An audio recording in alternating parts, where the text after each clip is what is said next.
환자분들이 처음 병원에 오시게 되면은 오늘 어떻게 오셨어요? 라고 묻는 경우들이 있습니다. 이 사회적 의사소통 장애가 있으신 경우에는 버스요, 지하철이요, 걸어왔어요 라는 식으로 대답을 하시는 경우가 생겨요.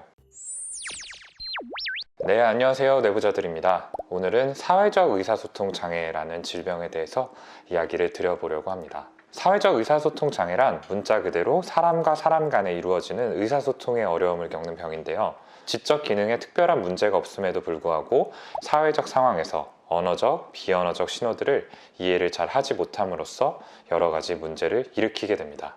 언어 기능 중에 화용 언어라는 게 있습니다. 이 화용 언어는 언어적인 표현 중에서도 맥락과 상황, 그리고 이야기를 듣는 대상에 맞게 말할 줄 아는 능력을 이야기하는데요. 우리가 일상에서 중의적 표현을 많이 사용을 하잖아요. 예를 들어, 너 진짜 왜 그래? 라고 물었을 때 이 말은 네가 왜 그런 행동을 했는지 궁금하다 라고 묻는 것일 수도 있지만, 방금 제가 이야기한 것처럼 어떤 톤과 뉘앙스에 따라 네가 그런 행동을 한 건 잘못이야 라고 말하는 것일 수도 있습니다. 이때 말하는 사람의 목소리 톤이나 표정을 파악하고, 아, 이 사람이 지금 나에게 화가 나고 있구나 라는 것을 이해한 다음에 잘못했어요 라고 대답을 하는 게 바로 화용 언어가 하는 역할이죠. 그런데 이 사회적 의사소통 장애를 가지신 분들은 화용 언어가 잘 발달이 되어 있지 않은 게 특징적입니다.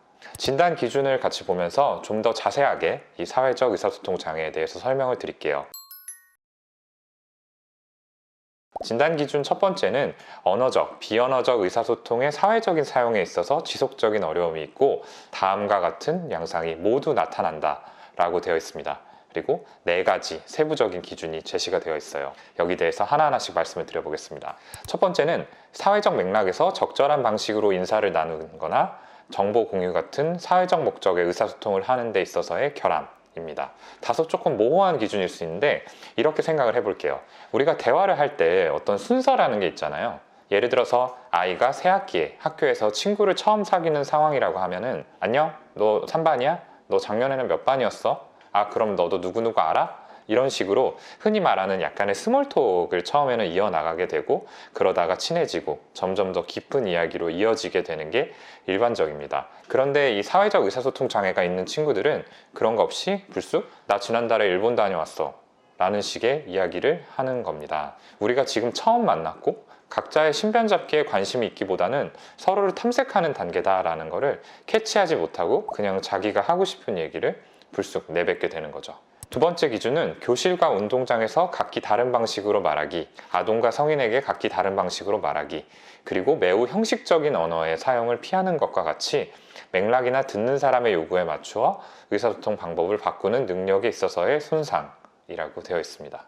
이것도 좀 풀어서 설명을 드리면요, 또래 아이에게는 반말을 사용하고 선생님에게는 존댓말을 사용하는 것처럼 기본적인 규칙을 잘 지키지 못하는 경우도 있을 수 있고요, 아이들과 대화할 때 딱딱하고 형식적인 표현 대신 친근한 표현을 사용한다든지 이런 것들이 좀 원활하게 되지 않는다는 걸 의미를 합니다. 이 부분에서 좀 특징적이라고 할 수 있는 증상은 문어체적인 말투를 사용한다는 건데요. 예를 좀 들어볼게요. 나 놀이동산 갔었는데 거기서 귀신의 집 갔었다? 라고 얘기를 할 상황이라고 하면은 이 같은 이야기를 놀이동산에 방문하였을 때 귀신의 집 체험을 했었어 라는 식으로 표현하는 거죠. 이때 말투도 제가 방금 말씀드린 것처럼 일반적인 말투에 비해서 다소 딱딱하고 높낮이가 적은 경우가 많은 게 특징입니다. 세 번째 기준은요, 자기 순서에 대화하기, 알아듣지 못했을 때 좀 더 쉬운 말로 바꾸어 말하기, 상호작용을 조절하기 위해서 언어적, 비언어적 신호를 사용하기와 같이 대화를 주고받는 규칙을 따르는 데 있어서의 어려움이라고 되어 있어요. 이건 이런 겁니다. 내가 무슨 말을 했을 때 상대방이 응? 하고 되물으면서 이렇게 살짝 고개를 갸웃한다면 여러분은 어떻게 하시겠어요? 보통은 이제 같은 말을 좀 더 크게 또박또박 이야기를 하거나 아니면 좀 더 쉬운 말로 풀어서 이야기를 하겠죠. 그런데 이 사회적 의사소통 장애가 있는 분들은 이런 의사소통상의 신호를 잘 해석하지 못합니다. 그래서 이런 반응을 접하고도 똑같은 톤으로 같은 말을 반복하거나 아예 아무런 반응을 하지 않는 식으로 대응을 하게 됩니다. 반대로 상대방이 어떤 이야기를 했을 때 내가 잘 알아들었는지를 확인하기 위해서 나의 반응을 살핀다면은, 우리가 그런 기색을 접했을 때 보통 고개를 끄덕여서 내가 이 이야기를 경청하고 있고 잘 이해했다라는 것을 표현을 하게 되죠. 그런데 사회적 의사소통 장애가 있는 분들은 역시나 아무런 반응을 하지 않거나 그냥 자기가 하고 싶은 이야기를 이어서 하는 식으로 반응을 한다는 게 특징이라고 볼 수 있겠습니다. 네 번째 기준은요, 무엇이 명시적 기술인지 아닌지에 추측하기, 언어의 비문자적 또는 애매모호한 의미, 예, 관용구, 유머, 은유, 해석 시 문맥에 따른 다중적 의미, 이런 것들이 무엇인지를 이해하는 데 있어서의 어려움이라고 되어 있습니다. 이것도 우리가 예를 좀 들어볼게요. 저희가 보통 환자분들이 처음 병원에 오시게 되면은 오늘 어떻게 오셨어요? 라고 묻는 경우들이 있습니다. 이 말 속에는 이제 저희가 의도하기로는 어떤 점이 불편해서 병원을 찾게 되셨을까요? 내지는 제가 어떤 점을 도와드리면 좋을까요? 라는 의미를 담게 되죠. 대부분의 분들은 이 의미를 캐치를 하고 나는 이런 점이 불편하다, 힘들다 라는 식의 이야기를 하게 됩니다. 그런데 이 사회적 의사소통 장애가 있으신 경우에는 문자 그대로 어떤 교통수단을 이용해서 왔냐는 질문으로 해석을 하는 경우들이 있습니다. 그래서 버스요, 지하철이요, 걸어왔어요 라는 식으로 대답을 하시는 경우가 생겨요. 어떻게 오셨어요? 나 봉고차 타고 왔는데. 이런 게 바로 이 항목에 해당되는 특성이다, 이렇게 봐주시면 되겠습니다. 지금까지 진단 기준에 맞춰서 사회적 의사소통 장애분들이 보일 수 있는 모습에 대해서 설명을 드렸는데요. 진단에 있어서 또 다른 진단 기준으로 명시가 되어 있고 중요한 포인트 중 하나라고 할 수 있는 게 이런 모습이 지적장애나 자폐 스펙트럼 장애에서 기인하는 게 아니어야 한다라는 겁니다. 쉽게 말해서 지적장애나 자폐가 있었을 때 사회적 의사소통 장애를 진단하지 않는다는 건데요. 의사소통도 결국에는 인지기능을 매개로 이루어지는 행위이기 때문에 지능 자체가 일반적인 기준보다 좀 낮은 지적장애 분들은 이런 부분에도 문제가 생길 수 있다는 거죠. 자폐 스펙트럼 장애는 이 사회적 의사소통 장애보다 좀 더 상위의 개념이다라고 생각을 하시면 됩니다. 자폐 스펙트럼 장애의 특징적인 증상은 이 사회적 의사소통 문제가 한 축이고요.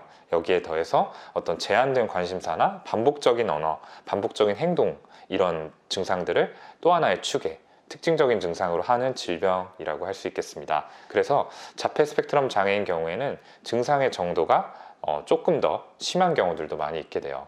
예전에는 아스퍼거 장애라고 해서 상대적으로 지적 기능이 양호하고 조금 그 증상의 정도가 경미한 자폐 스펙트럼 장애의 특성을 갖는 질병을 저희가 진단 편람상에서 따로 분류를 했었습니다. 그런데 현재 사용되는 DSM-5라고 하는 최신 버전의 진단 편람으로 넘어오게 되면서 이 진단이 사라지게 됐고요. 그 자리를 바로 우리가 지금 이야기하고 있는 사회적 의사소통 장애가 메우게 된 거죠. 다만 자폐나 아스퍼거와는 달리 이 사회적 의사소통 장애는 아까 말씀드렸던 자폐의 특징적인 증상인 제한된 관심사, 반복되는 언어나 행동, 이런 것들을 보이지는 않는다라는 게 자폐와 구분되는 어떤 특징적인 포인트가 되겠습니다.